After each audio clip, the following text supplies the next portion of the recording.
Now, I want to show you an option that I use all the time, which I think is really powerful, and it's the option preset. You know, I guess you're like me, very often you need to send photos, over the web, or post photo on social media, or post photo on Instagram, or thing like this. So what I basically do is I have a folder that I'm going to create in my, for example, desktop, or in my documents folder called export for the web. You'll understand. So I'm going to right click, I'm going to go to export, okay? And on a specific folder, make sure you are, by the way, make sure you are here on specific folder, because you got different things. So I'm going to go to specific folder, and I'm going to choose desktop, and I'm going to create a folder called export for the web. All right.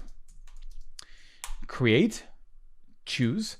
And usually, so when I export for the web, I'm not going to put it into a subfolder. I'm not going to rename it, but I am going to use like 50 or 60, and I'm going to resize it like we did 2000 pixel. That's my usual thing. You can even put some sharpening like screen or something. And let's say that's something you do often. You can create a preset by clicking here, and I'm going to call this preset export for the web.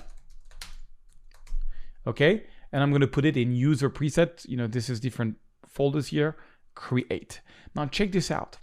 I can create this, export it, and that photo is going to go now on my desktop in that folder. Check it out. So let me show you on the Finder. If I go on the Finder now, I got a folder called export for the web, and it's here. Now, one little trick, because this is something that I do every day. That folder, I'm going to put it here on my Finder, export for the web, and here it is. And check this out. Now I can go here, for example, I'm like, oh, I want this photo too.